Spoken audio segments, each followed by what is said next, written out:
It's a common problem. You plunge into a mass of variations, lose your way, see your time disappearing, then plump for the first move that comes into your head. There's got to be a better way. What you need is 2020 calculation. Calculation is one of the most important skills that a chess player should develop, and at the same time, it's one of the least discussed. So what is calculation? Calculation is being able to foresee a series of moves with accuracy and then to assess the resulting position. It sounds tricky, but we can all do it. Just take a look at this position. It's black's move here. Material is level, but there's this isolated pawn in the centre of the board which is attacked twice by black's pieces. The bishop on f6 and the rook on d7, both attacking that pawn, and it's defended only once by the rook on d1.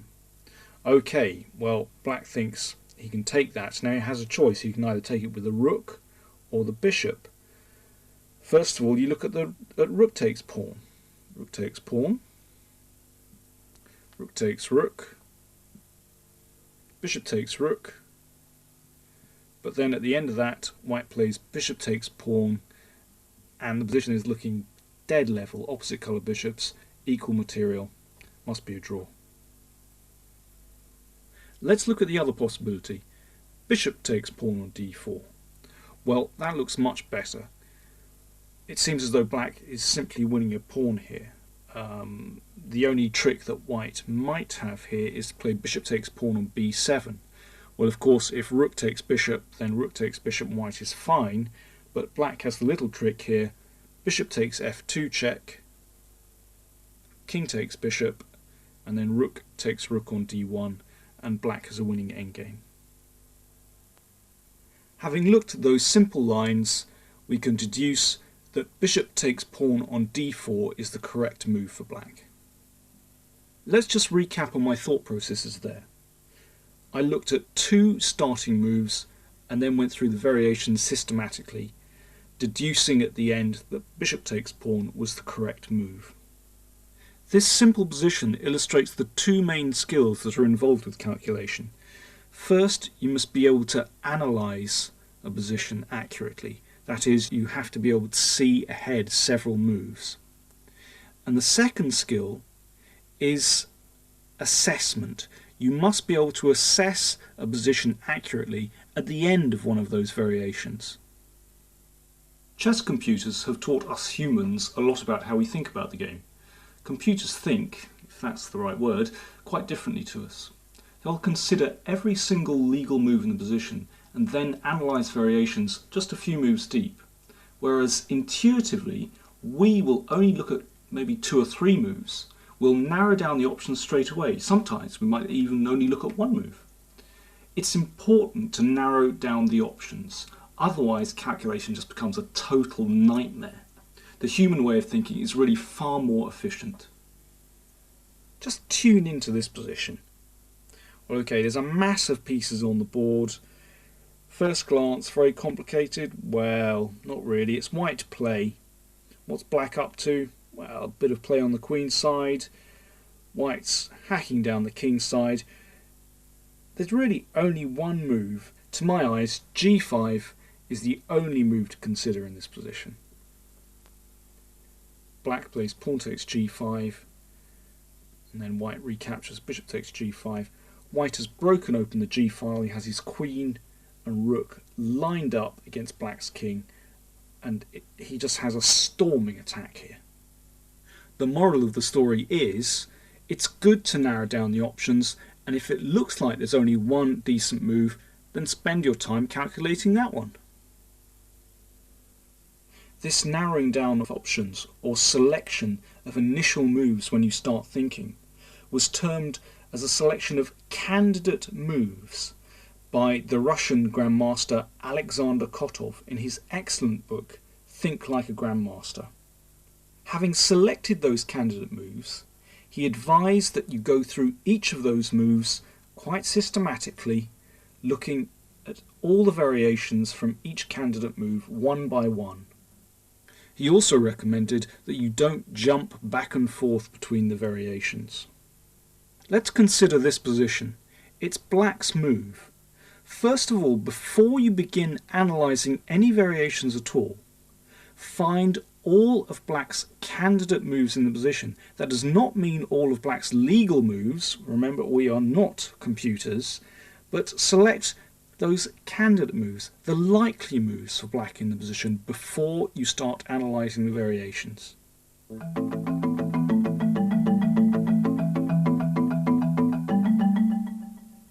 Although material is level and there are bishops of opposite colour, which often gives a game drawish tendencies, black has a clear advantage here because of his king on f3, deep in white's position.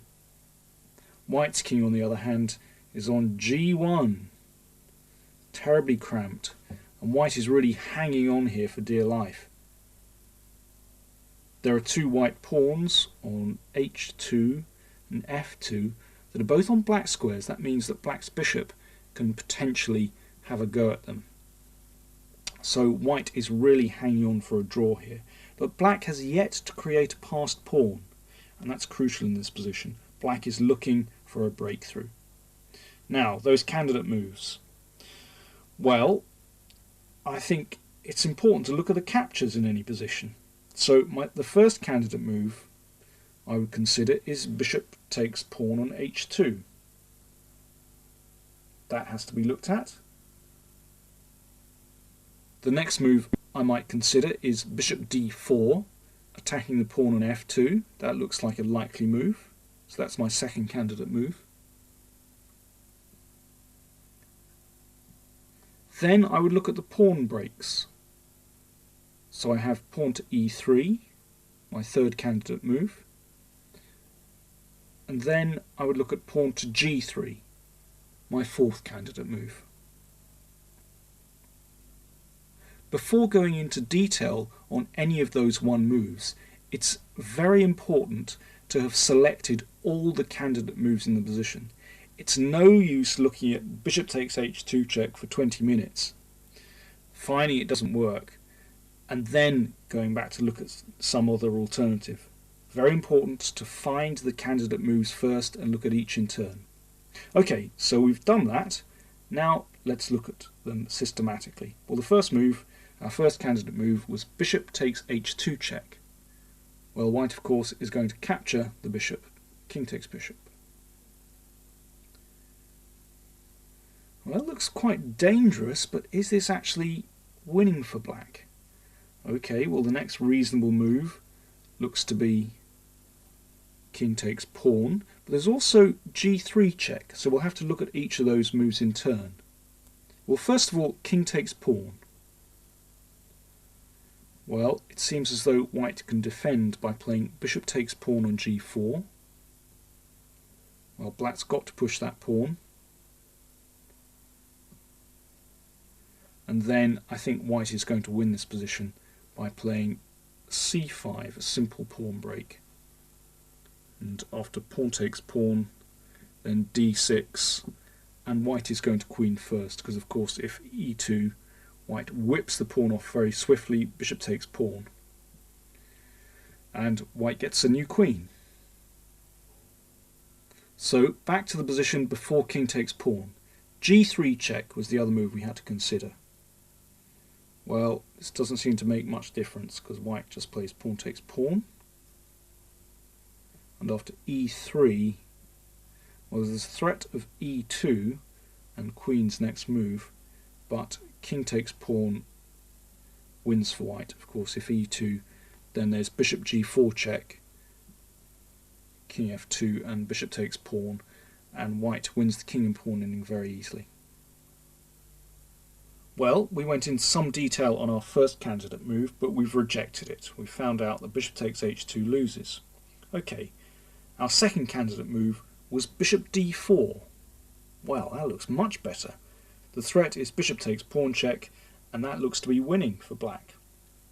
Okay, does white have a defence? Well, king to f1 doesn't look bad, for if bishop takes pawn, Then bishop takes pawn check. And if king takes bishop, then king takes bishop. Now how's this king and pawn ending? Well, black must move his king back to f4 to stop king e3, but then, yes, that pawn sacrifice again, pawn to c5, looks like it's winning for white. Well, is there a better move than bishop takes f2? g3 looks very interesting. Okay, now let's analyse all of white's possible responses to that move. There's f takes, there's h takes, and there's also bishop takes h3. Well, first of all, f takes g3, then black plays pawn to e3, and it looks very difficult for white to stop the pawn queening. The threat is e2 check, king e1, and bishop c3, and there's actually no way for white to stop that. What about h takes g3? Well, then black plays h2, and that looks like it's going home. Well, white can stop black queening by playing bishop g4 check, but after king takes bishop, king g2, well, black's going to win by playing bishop takes f2. Okay, let's look at the last response. Bishop takes pawn on h3. Well, this is the tricky one, because, well, let's look at all of black's options here. There's pawn on g3 takes h2, there's pawn on g3 takes f2, there's also bishop takes f2. Okay, well, first of all, pawn on g3 takes pawn on h2. Only one way for white to prevent the pawn queening, and that's bishop g2 check. Black king must retreat to f4, but it looks like white's defences are going to hold here. So after king e2, black can't make progress here. It's impossible to force the pawn on h2 home. Okay, next move, pawn on g3 takes pawn on f2. So black has two connected passed pawns, one on e4 and one on f2. Well, how should one assess this position? Well, obviously if black can push the pawn on e4 down to e2, that doesn't look bad at all. But white can actually defend himself by playing bishop g2 check. If the black king retreats to f4, then king e2, and white has a successful blockade on the light squares. King e3 must be the best try, but h4 doesn't look bad. And if king d3, well, the most important thing for white here is not to panic. Let's just push that pawn again. Now if king takes pawn on c4, then bishop takes pawn on e4. And if pawn to e3, then I'll play bishop to f3, and there's no way that black can actually lift the blockade of white on e2 and f1. Last move to consider here, bishop takes pawn on f2.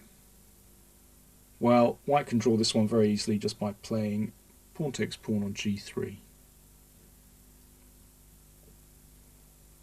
And, well, we've seen that white can establish a blockade on e2 very easily. He'll just check the black king away. Our second candidate move, bishop d4, was very tricky, but white seems to hold in all variations. If there's nothing better, then I'll go in for that, because at least it's slightly testing for white. But let's look at the other alternatives first. The third candidate move was pawn to e3. Well, white must take this, pawn takes pawn. And has this really helped black? Well, I don't think so. I think we can reject this one very quickly. Black still doesn't have a passed pawn, and white's king is able to hold on to the pawn on h2 very securely, no problem there at all. So I think we can reject pawn to e3 very quickly. We move on to candidate move number 4, pawn to g3. Well, this is rather similar to one of the variations we looked at with bishop d4, so that will probably help us in our calculation. Okay, so let's do it systematically. It looks like a mess at first sight, but when we break it down into the different variations, it becomes much easier. Okay, so there's h takes g3 to look at, there's f takes g3 to look at, and there's bishop takes pawn on h3. Okay, first things first, f takes g3.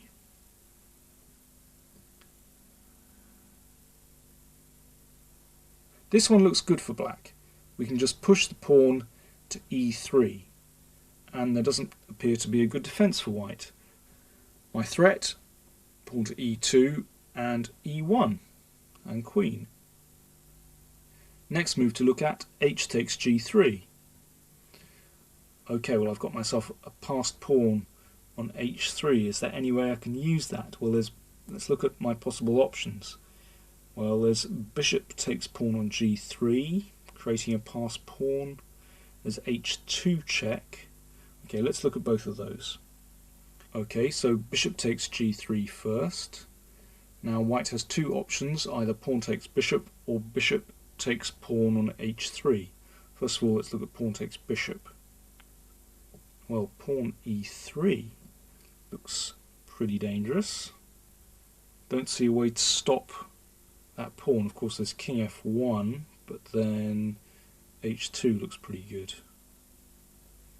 Okay, so bishop takes pawn on h3. That's more of a problem because bishop takes f2 check, king f1, pawn to e3, and bishop g2 check, a familiar move, king f4, king e2, and white has a blockade.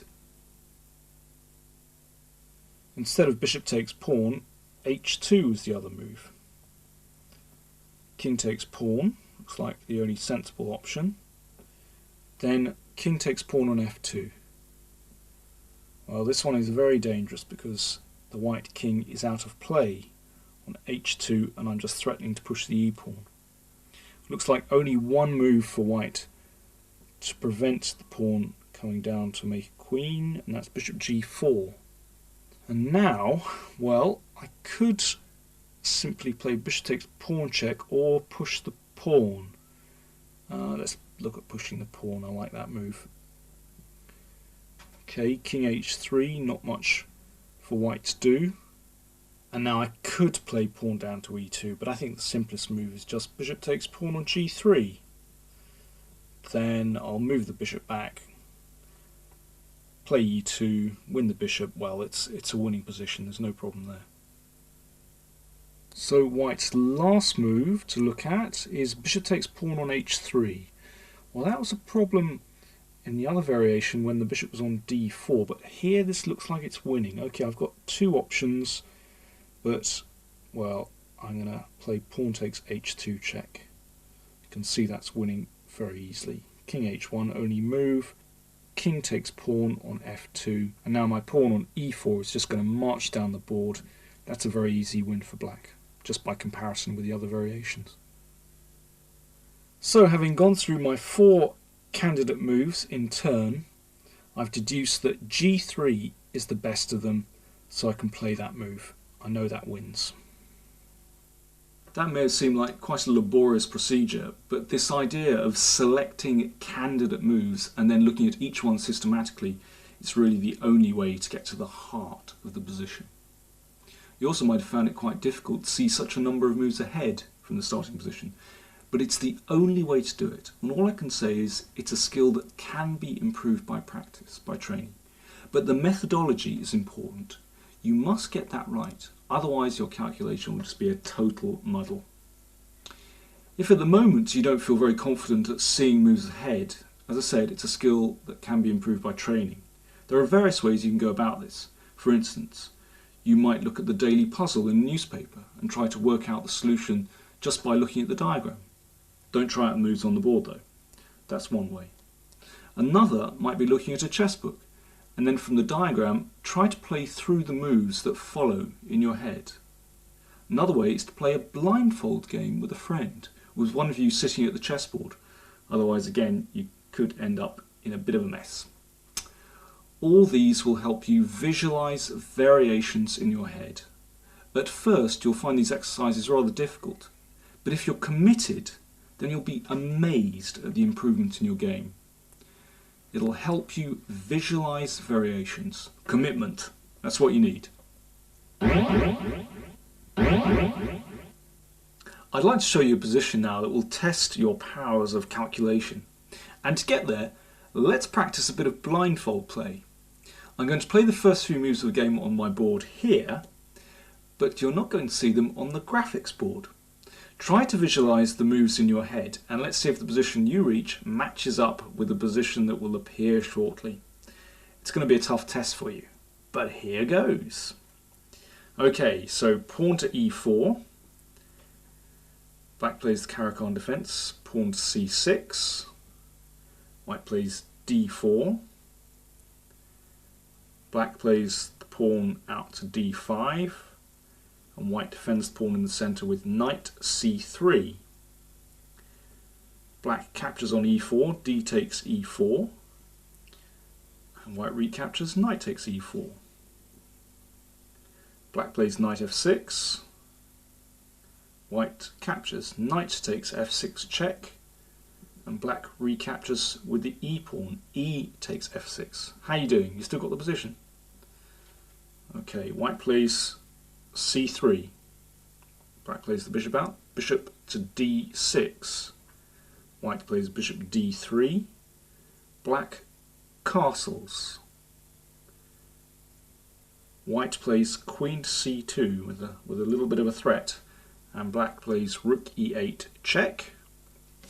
And white blocks the check with knight e2. Black plays pawn to g6. White plays pawn to h4. Black plays the knight across, knight d7, h5. Knight comes to the king side, knight to f8. White plays bishop h6, just cranking up the pressure. Black plays the queen to c7. And white castles on the queen side. We still got the position. Black plays pawn to b5. White plays rook h4. So there's something going on the king side. Black plays bishop e6. White captures on g6. H takes g6. Black recaptures with the f pawn. White doubles rooks on the h file. Rook d to h1. And black plays rook e7, just defending along the second rank. Many congratulations if you reached this position in your head. Well done indeed. However, don't worry if you didn't quite make it. That was a stern test, but it's just the kind of exercise that will actually improve your game. Okay, let's look at the position. Well, white has this raging attack on the king side. The queen and the bishop are pointing in the right direction. The rooks are doubled on the h file, and the bishop on h6 is right in the thick of it as well. So things are looking pretty good for white. It's white to play. But how does the attack go further? Now, it's at this moment where you should select your candidate moves and begin process of calculation. Okay, so those candidate moves. Well, my pieces are already very well placed, so it feels as though the time is right to crunch through. But if I don't, well, there are other moves. I could play very cautiously indeed and play a move like king b1. But okay, that's only if I can't think of anything better to do. That's pretty weedy. There are also moves like pawn to f4 and then maybe f5, trying to break up the pawns in front of black's king, or maybe pawn to g4. I don't quite know what that does though. Maybe f4 looks like the most likely of those moves. So f4 looks like a reasonable move. But I'd like to get in a sacrifice on g6 with bishop takes g6 and trying to get my queen into the attack. Well, at the moment, that can just be captured with knight takes bishop on g6. But that leads me to the idea that if I knock out the knight on f8 first with bishop takes knight on f8, then I might be able to sacrifice. So I have two main candidate moves, f4 and bishop takes knight on f8. Well, one bit of advice when you're looking at these candidate moves, always look at the forcing move first. Makes life much simpler. So let's look at bishop takes f8 first. If that last little blindfold test didn't leave you completely shattered, just pause the video for a moment and try and work out the possible variations that might arise after bishop takes knight on f8.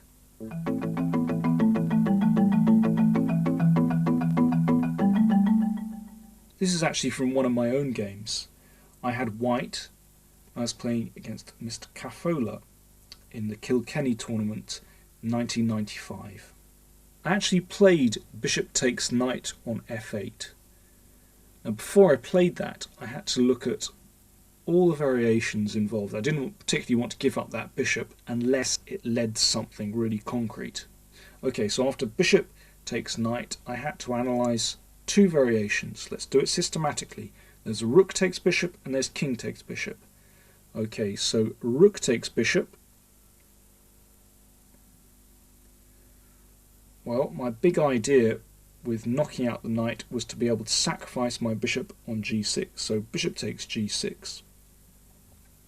So I'm pawn up. Well, the only way for black to be able to prove this sacrifice unsound is to take it, otherwise he's just a pawn down. So pawn takes bishop, and now it's mate. Queen takes g6 check, rook g7 and rook h8 mate. Not too difficult.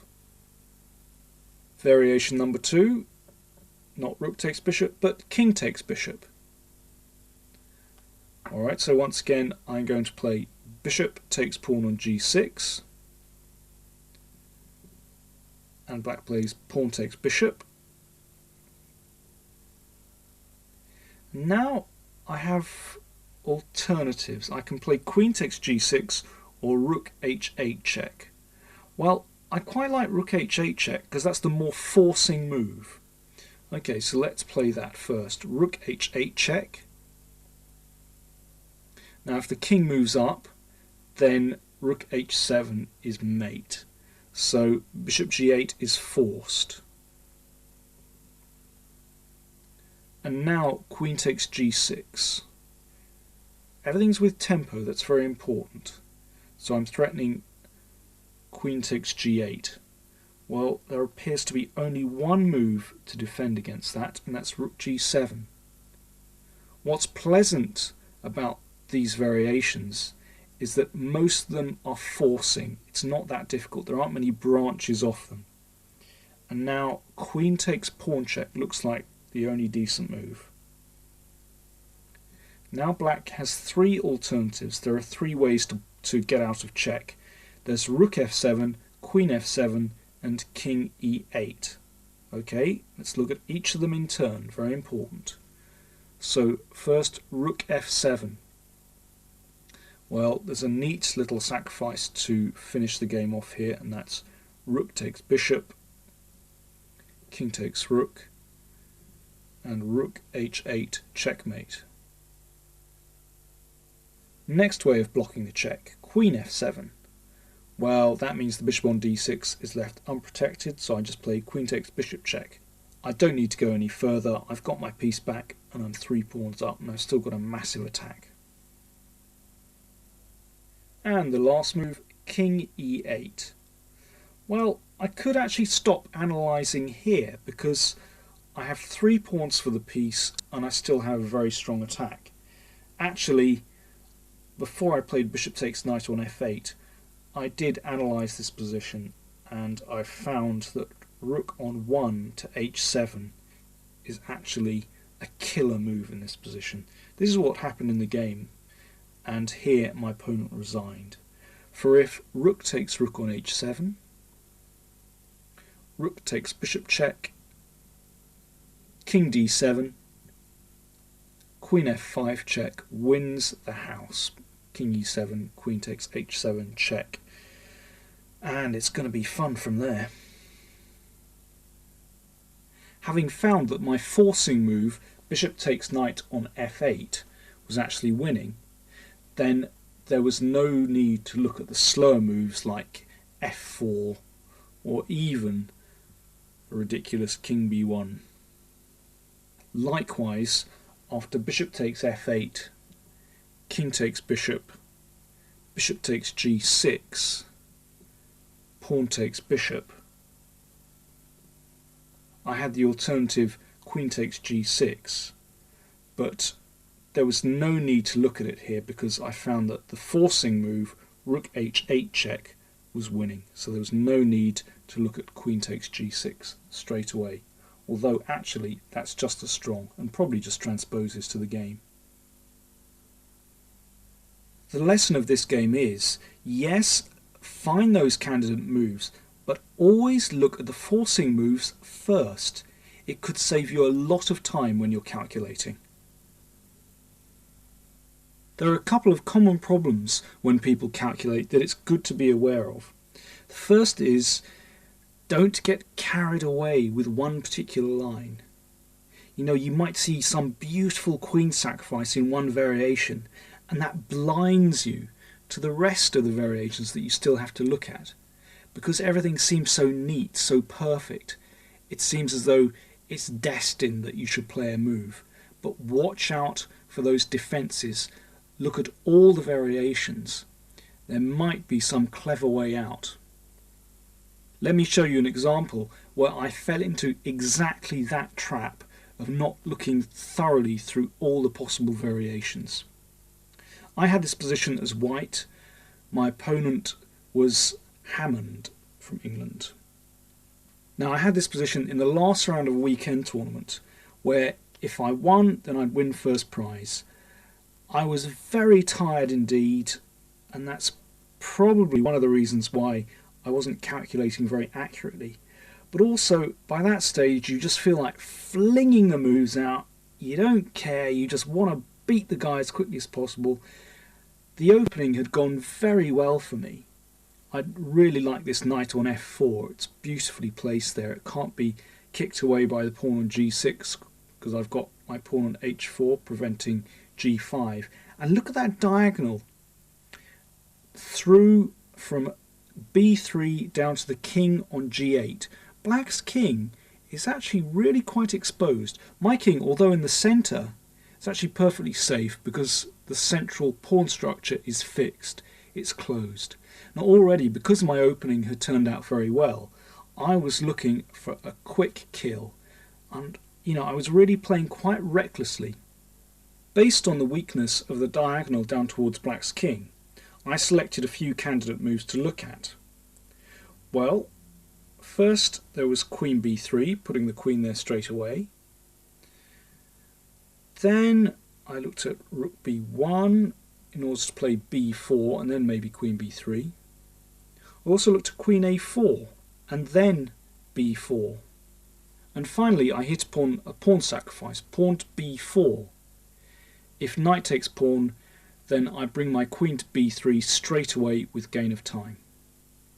Alright, well, the most direct move to look at was queen b3, bringing the queen there to the diagonal straight away. But there was something about that move I didn't really like. I looked at knight a5 immediately, just driving the queen away, and that looked a little bit uncomfortable. I didn't actually go any further than that. Then I looked at rook b1 to play b4, and looked at black playing pawn to a5, preventing b4. Then I could play a3 and threaten b4 again. Yeah, that looked okay to me. I think it's a reasonable plan. I'll get in b4. Then I looked at queen to a4, with a similar idea of playing b4. Well, again, that looked reasonable. But the move that I really concentrated on, because there was the most amount of calculation, and it was the most direct as well after queen b3, was the pawn sacrifice b4. This was the move that I really wanted to play. It was, as I said, it was the most direct. Okay, so knight takes pawn on b4. If black is going to prove this move wrong, it must be accepted. So knight takes b4. And then I looked at the move queen b3. And this is when I really started to get excited about the move. I thought, this is perfect. This looks great for me. Because if knight c6, knight retreats, then I play c5 check. Excellent. King moves to h8. And then I play h5. This is beautiful. I'm breaking up black's kingside pawn structure. Well, of course, if black takes this pawn, knight takes pawn on h5, then I play knight takes h5, pawn takes knight, and I play rook takes h5, and I've opened up the h-file down towards black's king. I might follow up with bishop d2, castle's queenside, double on the h-file. I've just got a raging attack. For a pawn, this is a fantastic value. But this was the variation that really caught my eye. If black doesn't take on h5, but tries to keep the position closed with pawn to g5, then I play knight g6, smash. Black must take the knight. I've just broken through. This is beautiful. Pawn takes pawn, check. Black puts the bishop in the way with bishop h6. Now, of course, rook takes bishop check isn't bad, but queen f7 is a killer. There's no defense to mate with rook takes bishop check. It's very seductive when you see such a beautiful variation. You sack a piece, you think, yep, it's all over. And suddenly you imagine that your pawn sacrifice is going to be winning in every single variation just because one of them looks really beautiful. Well, I didn't quite go that far, but it did have an effect on me. Let's just go through some of the other variations that I looked at. Well, after queen b3 check, of course, the king doesn't need to go in the corner with king h8. Black can play king to f8. But that looked pretty miserable for black as well.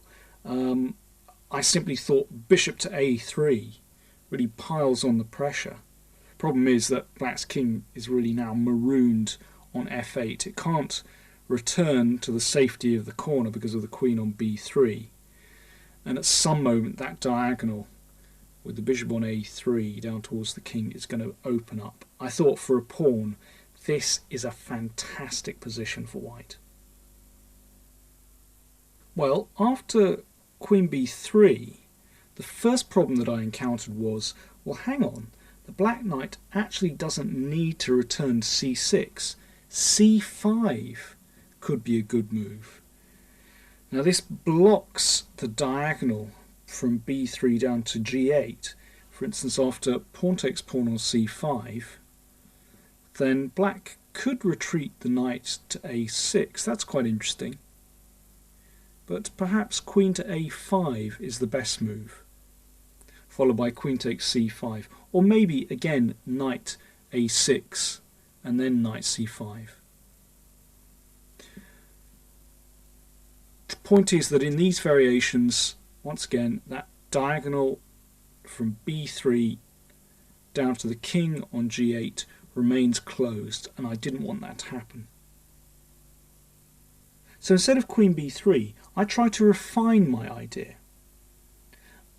I looked at c5 first, and I thought that this would transpose into the variations I was looking at because, well, for instance, king h8, and I play queen b3, and we're just back in some of the variations we've already looked at.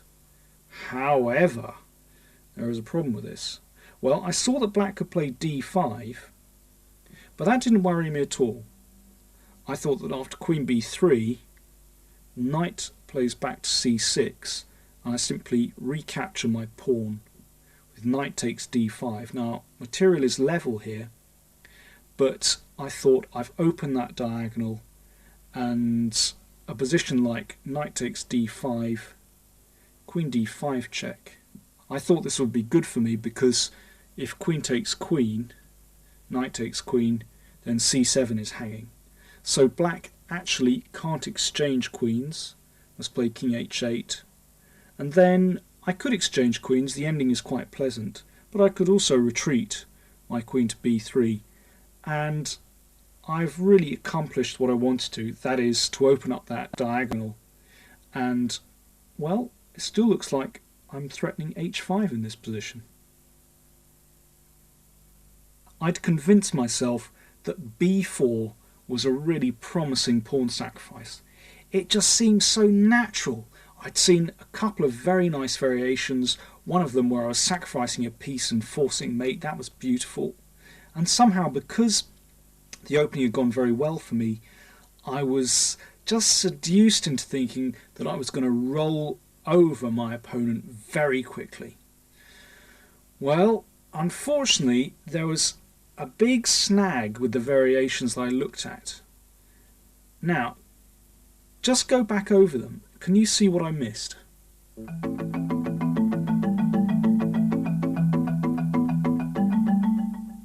I played pawn to b4, and my opponent took the pawn, knight takes b4. I played c5 and started thinking about that first prize, but unfortunately d5 came. I still thought no problem at all. Queen b3, and now this is the move that I missed. This wasn't so clever. Instead of playing the knight back to c6 as I'd originally analysed, he played his knight to a6, and after knight c takes d5, knight takes d5, queen takes d5 check. I can't play knight takes d5 because of bishop e6, so I had to play queen takes d5 check. Then he played queen takes d5, knight takes d5. Now in this position c7 is defended by the knight on a6, so black was able to play bishop e6, attacking my knight, and when my knight retreated to f4, he played the killer move, knight takes c5. I can't play pawn takes knight because the rook on a1 can be taken by the bishop on g7. So I found myself in an endgame a pawn down for not very much at all. That was a direct result of sloppy calculation. I really believed that somehow by destiny I was going to win that game just because one variation looked so beautiful. It blinded me, and I failed to analyse all the possible retreats of the black knight on b4. The other common problem with calculation is that you find your candidate moves, begin analysing, but switch back and forth between different variations. This is inefficient and frequently leads to one missing crucial moves and variations. Mastering the skill of how to calculate is one thing, but perhaps the real secret is knowing when to calculate. For instance, in positions where the pawn structure is fixed, where the position is closed, then calculation often plays very little part. For instance, here it's very locked.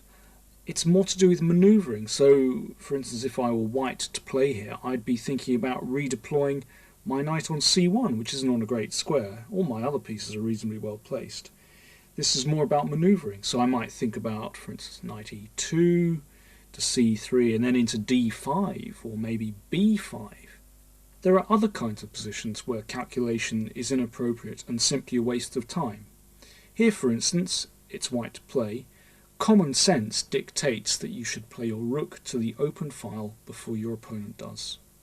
Rook to d1. The consequences can be calculated later on.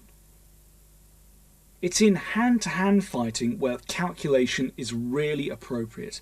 That's when you've just got to knuckle down and go in for candidate moves, go through variations one at a time, think through the variations systematically, and in that way you can deduce what the best move is. You've just got to do it.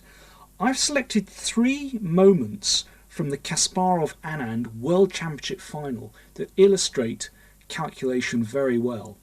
Now, after the match, Anand was actually criticised by some leading players for not analysing correctly.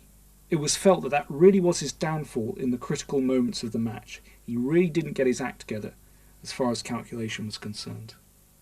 You may remember this position from the 3rd game of the match. Anand has built up a very promising kingside attack, but here he played bishop takes knight on c5. After pawn takes bishop, well, the danger had passed for Kasparov, who managed to hang on and draw the game. Instead, Anand could have played pawn takes pawn on f6. Now, of course, Anand actually analysed this variation. Bishop takes f6 is forced, and now the killer move, bishop takes h7 check. Well, again, Anand actually said that he'd considered this, but that he wasn't convinced by any of the follow-ups. And I think it was almost a lack of self-belief that led him to dismiss this whole variation. He really didn't go into the variations thoroughly enough. I think if he had, he would have convinced himself that this was winning. Well, up to now the moves have been forced, so that's very easy to calculate. Now it becomes slightly more complicated. Knight g5 check. That looks like the only decent follow-up as well. Okay, so now there are a few alternatives. Well, first of all, we can dismiss the moves king h6 and king h8. King h8, then there's queen h4 check, king g8, queen h7 mate. Or king h6, queen h4 check, king g6, queen h7. So that leaves king g8, king g6, and bishop takes knight on g5. Well, king g6 looks the weakest of those 3, so let's look at that one first. Now, there's an inviting discovered check with knight e6. This looks pretty good, but maybe king f7 hangs on for a while for black. I'm not completely convinced by that. I'm sure there's going to be something better for white. Let's try and improve that. With so many white pieces around black's king, it's hardly surprising that there's going to be a win here. I can think of a lot of players who would simply get to this position and not even analyse it to any further extent.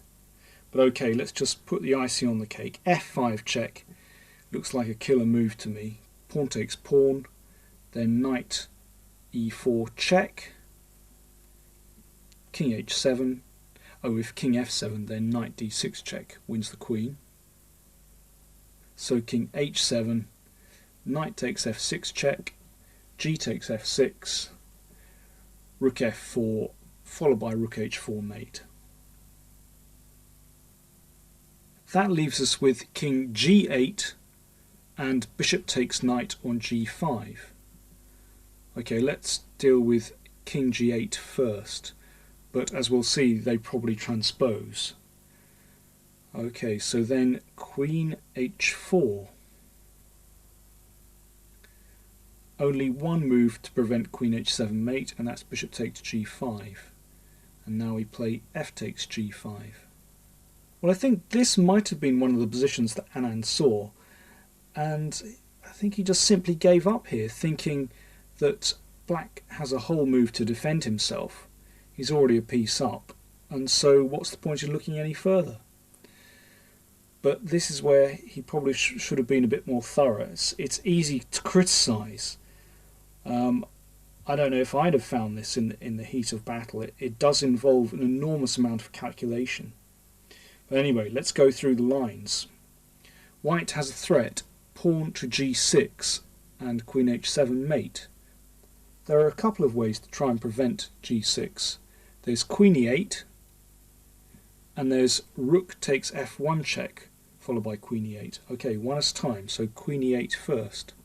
Well, then white plays rook takes rook check.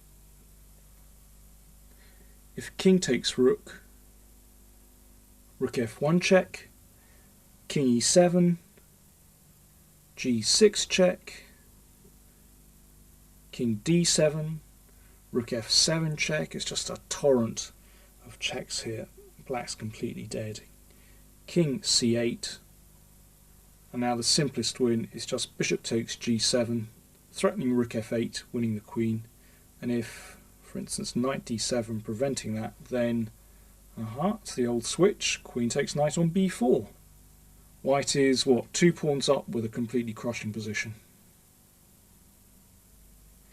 If after rook f1 check, king g8, then bishop takes g7 is a very nice move. King takes bishop, queen h6 check, king g8. Now there are 2 moves here. g6 looks like it's going to win, but I don't think that's so clear, because once the rook lands on f7, black will sacrifice the queen. For instance, queen e7, preventing queen h7 check, rook f7, queen takes rook, pawn takes queen, king takes pawn, and black actually has excellent counterplay. Even though white is able to win the knight on b4, queen takes knight, black plays rook g8 here. With rook and bishop for a queen and a compact position, then black has good chances to hold the game. Instead of g6, rook f6 is a much stronger move. Black will have to give up his queen when white plays rook g6 check, and then the pawn will assist in mating. So after rook takes f8 check, instead of king takes rook, black could play queen takes rook. Now there's really only one move that white can play to continue the attack, and that's g6, threatening of course queen h7 mate. Well, black really has only one defence here, and that's to play queen f5, giving the king an escape square. Now white must just press on queen h7 check, king f8, queen takes g7 check, king e8, and now the killer move, bishop f6. There's really no other move which is any good. Threat is queen e7 mate. Now it looks as though black might have a defence in bishop takes g2 check. If king takes bishop, then black starts checking and he might have some fun. But instead of king takes bishop, white is cunning and just plays king g1. And now black has no more checks, and there's no sensible defence to queen f7 mate or even queen e7 mate. Instead of queen e8, black can play rook takes f1 check first, so rook takes f1, white's threat g6, so black prevents it with queen e8, and we've actually already looked at this position. The win is bishop takes g7, we've already seen that. That brings us to our last main candidate move, and that's bishop takes knight on g5. White plays pawn takes bishop. Now king g8, queen h4 will transpose the lines we've already looked at. But black could play king g6. However, there's a way for white to shatter black's defensive position, and that's by rook f6 check. Nice move. Pawn takes rook, pawn takes pawn check, king f7, queen g7 check, king e8, queen e7 mate. Well, that was a killer piece of calculation, but when broken down, I think that was actually quite manageable, and really it was inexcusable for Anand, one of the world's strongest players, to miss that combination. The next position I want to look at is from the 11th game, and this was really the turning point of the whole match. Now they've arrived at an endgame. Anand is playing white, And if anything, he has a slight advantage, but they've been manoeuvring quite carefully. I think it was the fact that they were now in an endgame, which dulled Anand's sense of danger. There are fewer pieces on the board, and superficially, one might think, yeah, there's less need to calculate. But here was the time to actually flick on the old analysis function, flick on the calculation switch, because there's a pawn that can be taken here, and suddenly it becomes very complicated. Well, not only can a pawn be taken, but there's also an interesting move, b4, which Anand actually played. Well, okay, there are two moves to analyse here, b4 and knight takes pawn on e7.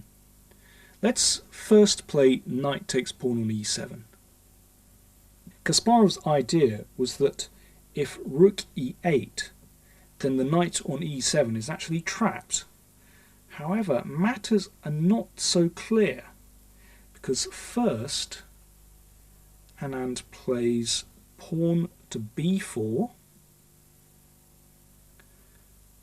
and then after pawn takes pawn, pawn takes pawn, rook c4, then he retreats the knight, knight's now safe, and then comes bishop takes knight, rook takes bishop, rook takes pawn check, king c1, and, well, material is level, but there are two isolated pawns here.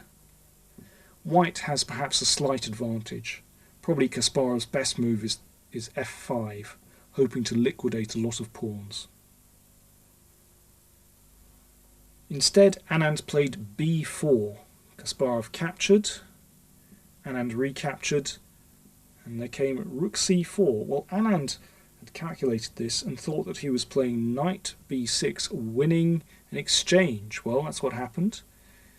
After rook b4 check, king a3, the rook on b4 is attacked, as well as the rook on c8.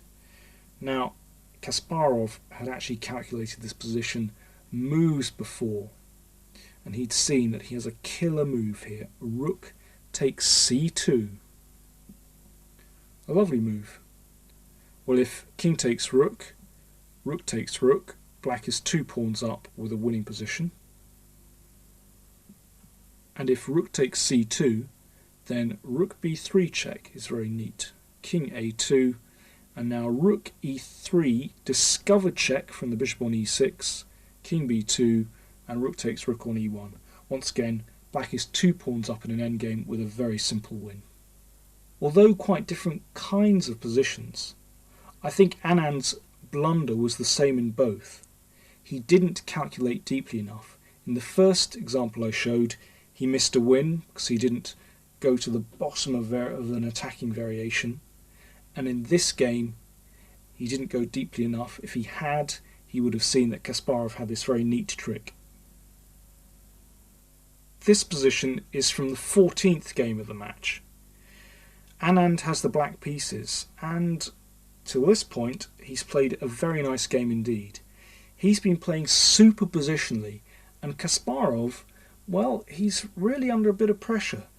What Anand would love to do here is play bishop to e4, exchange off the bishops, and then plonk the knight into e4 with an absolutely superb position. He could also play rook takes e4, and then maybe knight f5, also a very pleasant option.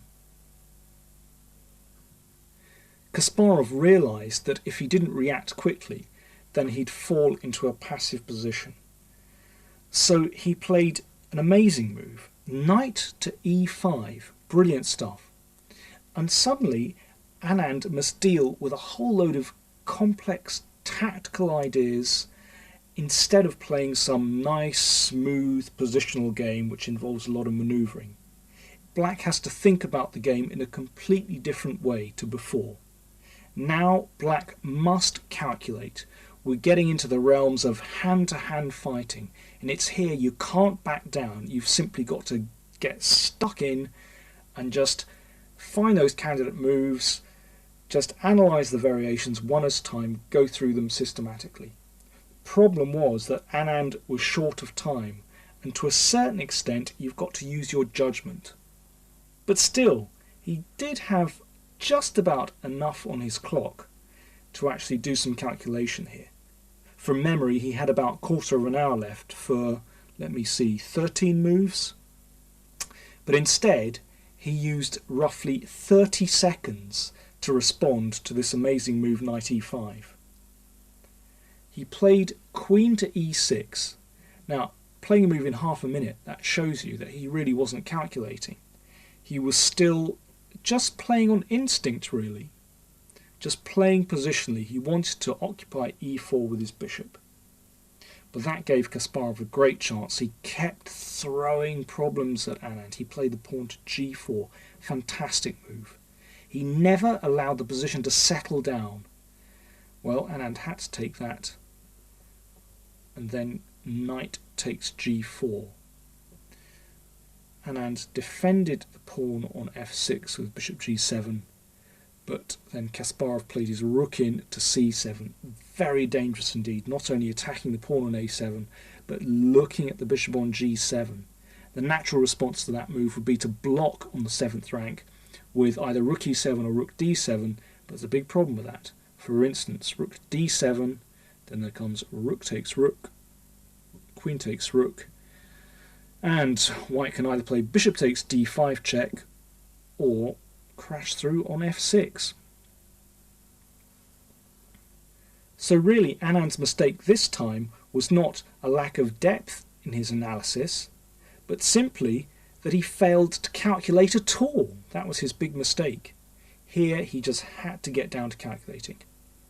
Anand had to analyse the consequences of pawn takes knight, f takes e5, knight e4, bishop takes rook, rook takes bishop, and g4. Well, all hell breaks loose here. I don't want to get into the detail of it. The message is, when it starts to get hairy, when there's hand-to-hand fighting, you've simply got to sit there and calculate. Otherwise, you might miss a fantastic opportunity.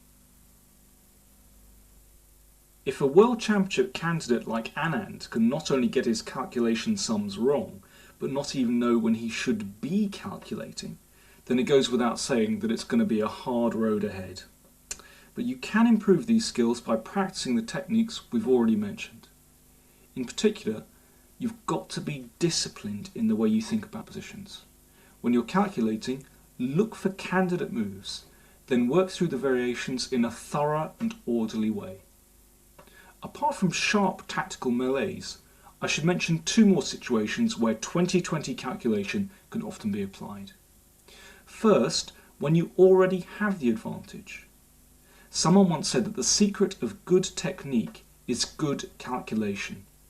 Often, if you have a material or positional advantage, or simply the initiative, you can use forcing lines to simplify down into a technically winning position. Second, in endgames when both sides have passed pawns and a race develops. Bearing both these points in mind should give you a head start in my final position. If you're feeling up to the challenge, pause your video for a second and we'll see just how far and how accurately you're able to calculate from this position. It's white to move.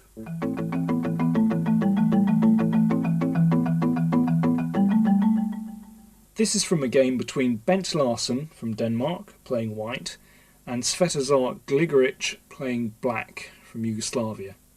It's from the Moscow Olympiad in 1956.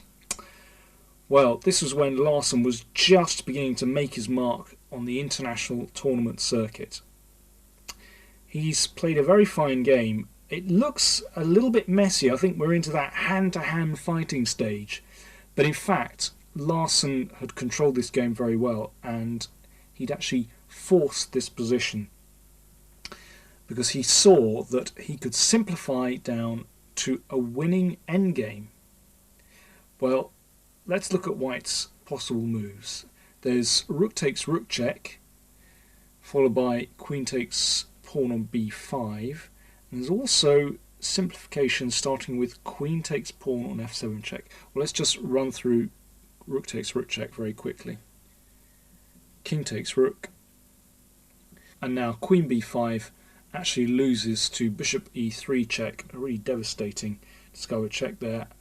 And, well, let's just look at one possible variation. King e2, queen f2 check, king d3, queen f1, skewers king and queen. Rather nasty.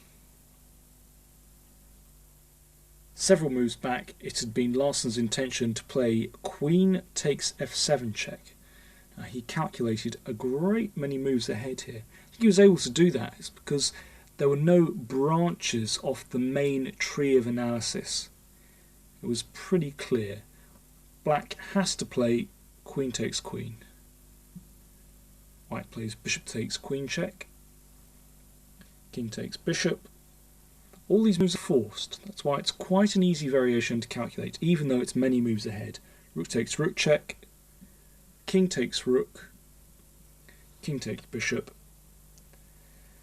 So we've reached a king and pawn ending with level material, but Larsson would have noticed that he has the potential to create an outside or distant pass pawn with his 2 pawns here, the B and C pawns, against the 1 B pawn. Now the idea is to distract black's king over to stopping that pawn, and then white's king cruises in on the king side for a bit of a free lunch. The concept of the distant pass pawn is one that I cover in my video Essential Endings. Okay, well, let's see how the game finished. In fact, Larsson had to overcome a few technical difficulties in order to win this game. It's quite instructive. Let's just go a little bit further. King e7, king e3, king d6, king e4. Well, it's obviously where white wanted his king, attacking the pawn on e5. Now came b4. And Larsson wants to create his passed pawn, so he played pawn to c3. Well, I don't think too much calculation needed there. This is a fairly simple strategy.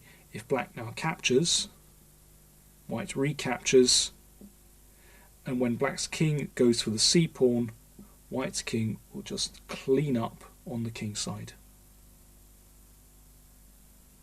So Gligorich complicated the situation. He played the pawn to b3. Larsson played c4. And now it's not that clear because, remember, if white's king dives off to take some kingside pawns, then there's a pawn on b2, which the black king might be able to go for. And this is where some crafty bit of calculation took place. First of all, Gligorich wanted to waste some moves. He didn't want to go backwards with his king just yet, or indeed lose that pawn on e5. He played g6, just waiting. Came g4, h5, pawn takes pawn, pawn takes pawn, and now h4. Well, this means that now black's king must make a concession. This is difficult. If he plays king e6, then c5.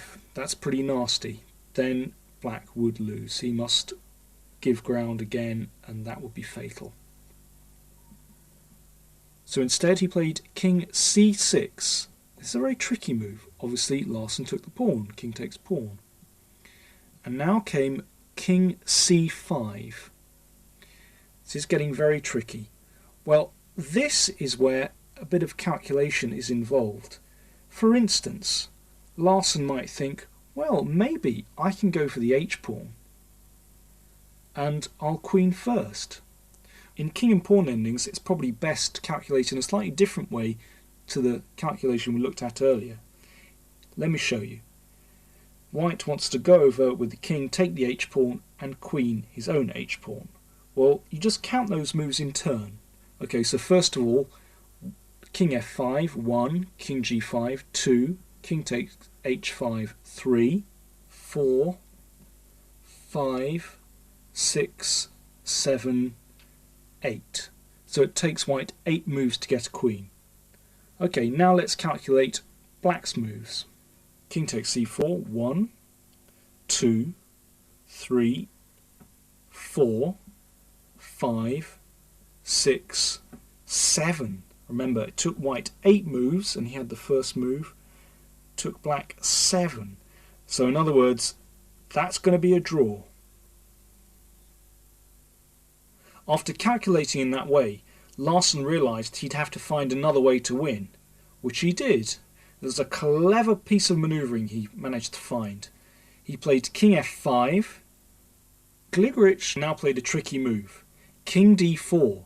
He was still hoping that Larsen would go in for that pawn race, going to grab the H-pawn, but in fact it would still be a draw. Just count it again. King G5, 1, King takes pawn, 2, 3, 4, 5, 6, 7 moves to get a queen. Now let's count how many moves black would take to get a queen. King takes pawn, 1, 2, 3, 4, 5, 6, 7. The same number of moves, both sides would get a queen and the position would be drawn. If Gligorich had played king takes pawn on c4, it would have transposed to the game, and we'll see what happens. Instead of going in for that pawn race, Larsen played king f4, beautiful move, and that actually puts black in Zugzwang, where he's forced to make a concession. Well, if he plays king d3 going for the b pawn, then c5 would win. So he played the king back to c5. Again, king takes pawn would transpose to the game. Then Larsen played king e5. This is beautiful manoeuvring. And now he was forced to take the pawn, because if king b4, for instance, then king d4 saves the c pawn. So there followed king takes c4, king e4, and now black is going to lose the b pawn, and that really is fatal. The game finished king c5, king d3, king d5, king c3, king e4, king takes b3, king f5, king c3, and black resigned. Now Larsen would have had to calculate this position several moves previously as well. Let's just check it. It's black to move. Let's see how many moves it takes him to make a queen, and then check white's moves. Well, black must play king g4, 1, 2, 3, 4, 5, 6, 7 moves to get a queen, and white would only take 5 moves to get a queen. Watch. b4, 1, 2, 3, 4, 5. So 7 against 5. Larsen would make a queen first. We can just check that variation. This time we'll play the moves alternately. King g4, b4. King takes h4, b5. King g4, b6, h4, b7, h3, and b8, queen. White wins. The problem with calculating a race in a king and pawn ending in that way with alternate moves is that it's like watching a tennis match. Your head goes back and forth. I mean, it just makes you dizzy. It's much easier to count each side's moves separately.